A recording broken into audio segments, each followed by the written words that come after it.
सो hi everyone, आज मैं आपको पढ़ाने वाली हूँ photo electric effect. Class 11 chemistry का टॉपिक है। फोटो इलेक्ट्रिक इफेक्ट क्या होता है? तो हर्ट्ज़ ने एक साइंटिस्ट हैं, HERTZ।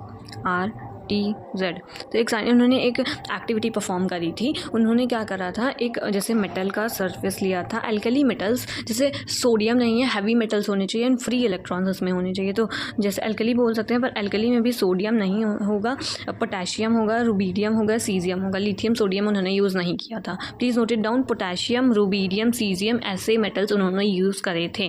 प्लीज़ ये आ सकते हैं क्वेश्चन। एंड देन जब अगर हम लाइट मोर रेडिएशन लाइट डालेंगे, इस पर बीम ऑफ लाइट डालेंगे इस मेटल के ऊपर, तो जैसे ही लाइट पड़ेगी यहाँ से जो लूजली बाउंड इलेक्ट्रॉन्स होंगे वो इलेक्ट्रॉन्स निकल जाएंगे।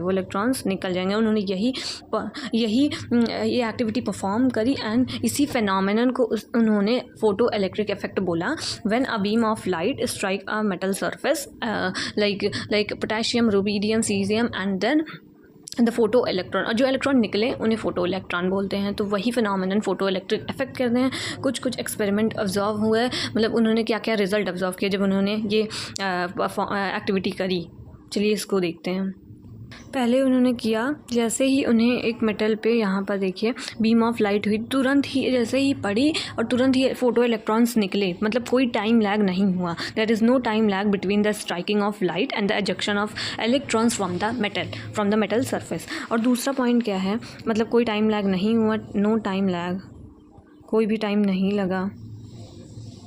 एंड दूसरा पॉइंट क्या है, जैसे हम बहुत रेडिएशन ऑफ लाइट डाल रहे हैं, बहुत इंटेंसिटी की लाइट डाल रहे हैं, तो जो नंबर ऑफ़ इलेक्ट्रॉन्स, मतलब कितने बहुत ज़्यादा भी इलेक्ट्रॉन्स निकल सकते हैं, बहुत कम भी इलेक्ट्रॉन निकल सकते हैं, तो इस पर डिपेंड करेगा ये। सो अगर हम ज़्यादा इंटेंसिटी ऑफ लाइट डालेंगे तो more photo electron will emit. High intensity of light डालेंगे तो बहुत ज़्यादा फोटो इलेक्ट्रॉन निकलेंगे। सो थर्ड पॉइंट क्या कहता है, सभी मेटल के लिए कुछ ना कुछ मिनिमम फ्रिक्वेंसी होती है, जिसको म्यू नॉट बोलते हैं। मिनिमम फ्रिक्वेंसी, द फ्रिक्वेंसी मतलब इस फ्रिक्वेंसी ऑफ लाइट आप डाल रहे हो, लाइट की ऐसी फ्रिक्वेंसी होनी चाहिए कि इलेक्ट्रॉन एजेक्ट कर जाए। इसको थ्रेशोल्ड फ्रिक्वेंसी बोलते हैं। The minimum frequency required to a metal surface the ejection of electron. अगर कोई हम ऐसी फ्रिक्वेंसी ऑफ लाइट किसी भी मेटल सरफेस पे डाल रहे हैं जो मिनिमम फ्रिक्वेंसी उसके मिनिमम फ्रिक्वेंसी से कम है, देन कोई भी इलेक्ट्रॉन्स नहीं निकलेंगे। सो एक वर्ड होता है ये, इसको वर्क फंक्शन बोलते हैं। What is work function? The minimum amount of energy need to remove an electron.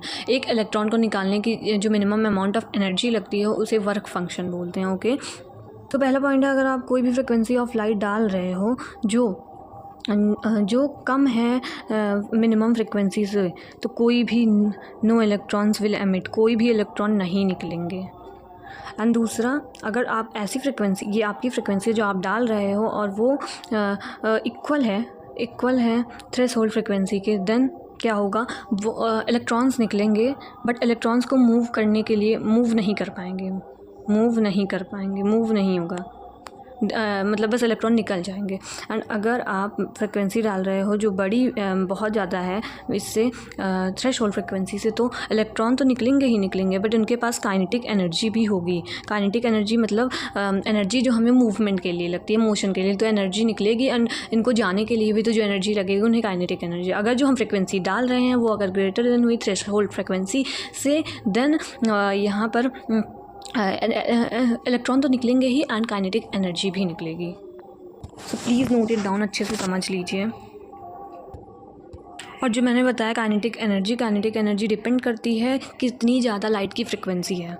Kinetic energy depend on the frequency of a light. Okay, and intensity of light ये depend नहीं करती है कि kinetic energy पे does not depend. Intensity of light होगी तो more photo electron exact करेंगे। सो आपने एनर्जी डाली तो एनर्जी मतलब जैसे हमने पढ़ा प्लैंक क्वांटम थ्योरी में hν जिसको बोलते हैं, मिनिमम फ्रिक्वेंसी डाली and then minimum amount of energy लगेगी, मतलब जिसको W0 कहते हैं। एंड इसके साथ अगर ज़्यादा भी बड़ी होगी, जो थर्ड पॉइंट मैंने बताया था, फ्रिक्वेंसी जो आप डाल रहे हो थ्रेशोल्ड फ्रिक्वेंसी से ज़्यादा है तो काइनेटिक एनर्जी भी निकलेगी hν। एंड देन म्यू की मैंने वैल्यू बताई थी, mu is equal to C/λ। Planck quantum theory में वीडियो देख लीजिएगा। c/λ लिख सकते हैं इसको, और इसको क्या लिख सकते हैं h/μ0, और इसको भी h, फिर इसके बाद c/λ0 and then kinetic energy का फॉर्मूला 1/2 mv²। सो ये फार्मूला पूरा आता है। So this formula is most important, please note करिए। आपने जितनी एनर्जी लगाई इतनी work minimum amount of energy लगेगी इलेक्ट्रॉन के लिए, और अगर ज़्यादा बड़ी हुई तो kinetic energy, and then W0 जो वर्क फंक्शन है उसको h/μ0 बोलते हैं, और μ0 को c/λ0, और काइनेटिक एनर्जी का फॉर्मूला 1/2 mv²। यही फोटो इलेक्ट्रिक इफेक्ट है।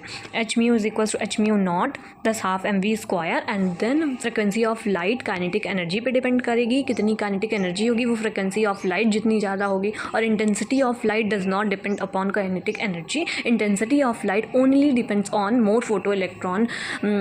फोटो इलेक्ट्रॉन ज़्यादा निकलेंगे तो इंटेंसिटी ऑफ लाइट। तो ये आपको अच्छे से कंसेप्ट आई होप क्लियर हो गया होगा, एंड अगर हो गया होगा देन लाइक माई